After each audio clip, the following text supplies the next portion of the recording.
नमस्कार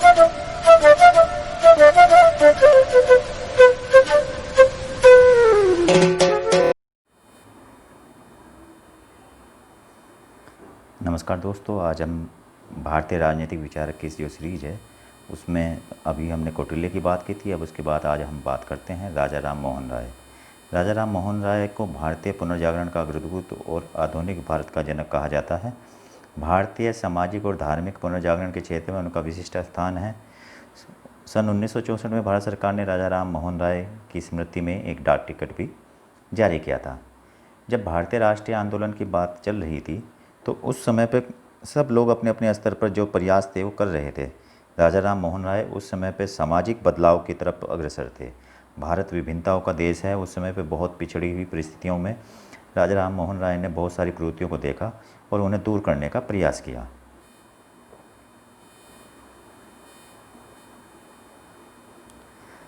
उन्होंने 1828 में ब्रह्म समाज को राजा राम मोहन राय और द्वारकानाथ टैगोर ने स्थापित किया।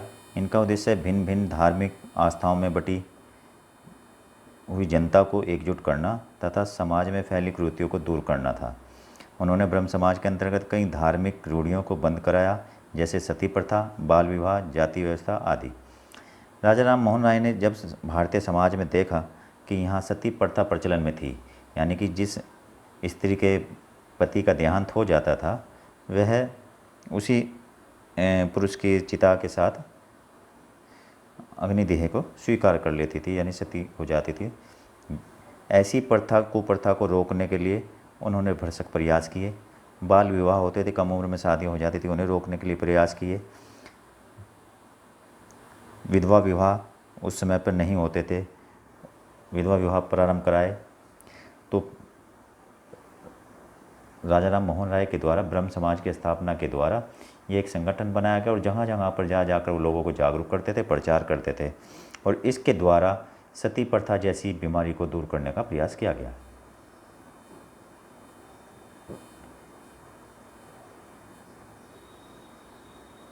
सन 1815 में राजा राम मोहन राय ने आत्मीय सभा नाम की एक स्थापना की, जिसे बाद में उन्होंने 1828 में ब्रह्म समाज के रूप में बना दिया। देवेंद्र नाथ ठाकुर ने फिर उसे आगे बढ़ाने का प्रयास किया और रूढ़िवादिता और कुरीतियों के विरुद्ध ये मिलकर संस्कार, परंपरा और राष्ट्र गौरव को उन्होंने सामाजिक मूल्य के रूप में स्वीकार किया। राजा राम मोहन राय पुनर्जागरण क्या आधुनिक भारत के जनक कहा जाता है इन्हें। उस समय की जो बुराइयां थी उन्हें मिटाने के लिए, उन्हें दूर करने के लिए आधुनिक शिक्षा पर इन्होंने बल दिया और अंग्रेज़ों से मिलकर इन बुराइयों को दूर करने का प्रयास किया।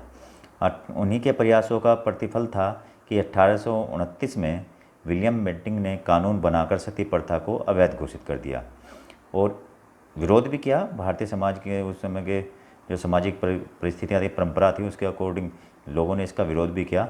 लेकिन राजा राम मोहन राय ने लगातार लोगों में जन जागरण की लौ जगाई और इस कानून के द्वारा सती प्रथा को बैन किया गया। आज भारत में कहीं भी सती प्रथा नहीं है। हालांकि आपको अपने आसपास देहात में कहीं भी इंटीरियर में सती मंदिर दिखाई दे सकते हैं। उनके कुछ मुख्य सिद्धांत थे।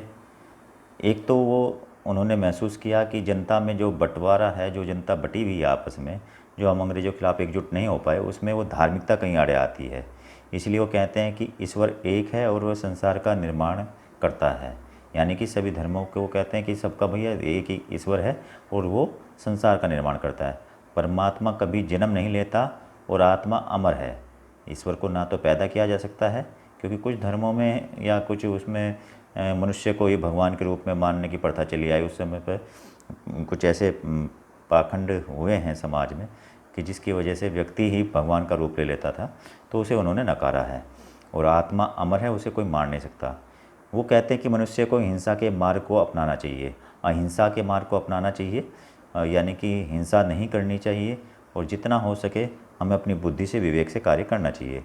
सभी मानव समान हैं, जाति के आधार पर भेदभाव नहीं होना चाहिए।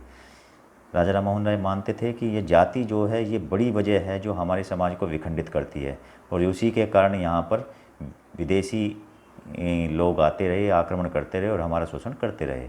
उन्होंने जाति प्रथा के विरुद्ध बिगुल बजाया और चाहते थे कि जातीय प्रथा ख़त्म हो जाए, जातिवाद ख़त्म हो जाए।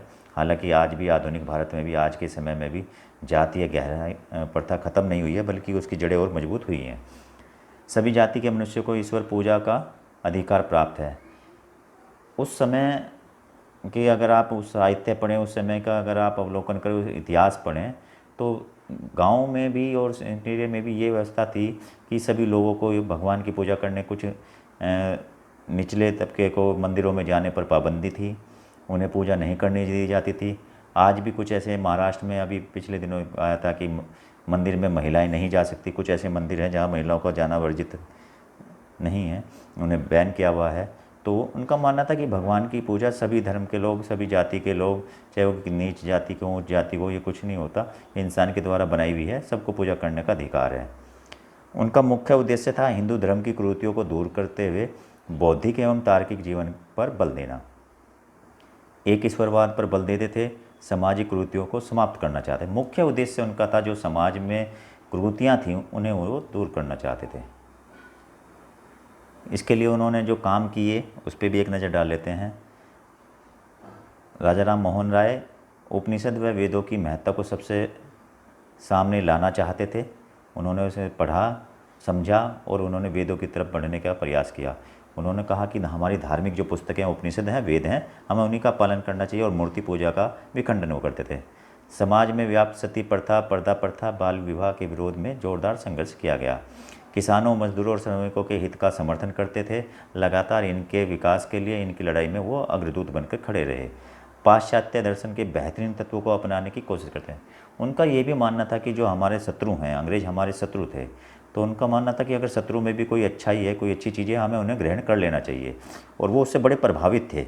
इसीलिए उन्होंने अपने स्तर पर विद्यालय भी, इंग्लिश के उस समय के अंग्रेजी को अच्छा नहीं माना जाता था, उन्होंने अंग्रेजी विद्यालय भी खुलवाए। उन्होंने कहा हमारी ये शिक्षा जो है रूढ़िवादिता की ओर ले जाती है हमें, तो वो आधुनिक शिक्षा के भी पैरोकार थे और महिला की शिक्षा पर विशेष जोर देते थे। उनकी उपलब्धि क्या रही? समाज में काफ़ी हद तक सुधार आया। समाज में जाति, धर्म इत्यादि पर आधारित भेदभाव में काफ़ी हद तक कमी देखी गई। बंगाल का नवजागरण, राजा राम मोहन राय को बंगाल के नवजागरण के लिए भी जाना जाता है। वो बंगाली होने के बावजूद भी हिंदी से प्यार करते थे, हिंदी का प्रचार प्रसार करते थे, हिंदी पर बड़ा बल देते थे। और बंगाल का नवजागरण यानी कि राष्ट्रीय आंदोलन में बंगाल की मुख्य भूमिका रही है। जितने आपके क्रांतिकारी या मुख्यतः बंगाल से ही निकलते दिखाई देते हैं। 19वीं और 20वीं सदी की शुरुआत में बंगाल भारत में एक सामाजिक, सांस्कृतिक और धार्मिक सुधार आंदोलन का केंद्र रहा है। उन्होंने घूम घूम कर लोगों को जागरूक किया। उन्होंने लोगों की सोच में बदलाव लाने का अथक प्रयास किया। राजा राम मोहन राय ने शिक्षा, खासकर स्त्री शिक्षा का समर्थन किया। उन्होंने अंग्रेजी, विज्ञान, पश्चिमी चिकित्सा एवं प्रौद्योगिकी के अध्ययन पर बल दिया। वे मानते थे कि अंग्रेजी शिक्षा पारंपरिक शिक्षा प्रणाली से बेहतर है। उन्होंने 1822 में अंग्रेजी शिक्षा पर आधारित स्कूल की स्थापना की। तो राजा राम मोहन राय के जो विचार है, जो मुख्य भूमिका है, वो हमें मुख्यतः राजनीतिक आंदोलन में उनकी सक्रियता रही या नहीं रही वो महत्वपूर्ण नहीं है या किस तौर पर, लेकिन नवनिर्माण, भारत के नवनिर्माण में उनकी मुख्य भूमिका रही। ब्रह्म समाज का मुख्य योगदान रहा, जो उन्होंने बनाई संस्था और उसने समाज में बदलाव किए। वो भारतीय समाज के हर परिस्थिति में सामाजिक बुराइयों को दूर करते रहे और शिक्षा का और सामाजिक नई परंपराओं का उन्होंने पालन किया, नई परंपराओं का मार्ग प्रशस्त किया और वो समाज के अग्रदूत रहे। इसीलिए उन्हें भारत में आधुनिक भारत का जनक भी कहा जाता है। राजा राम मोहन राय के बारे में बस इतना ही। अगली बार किसी दूसरे विचारक के बारे में हम बात करेंगे। धन्यवाद।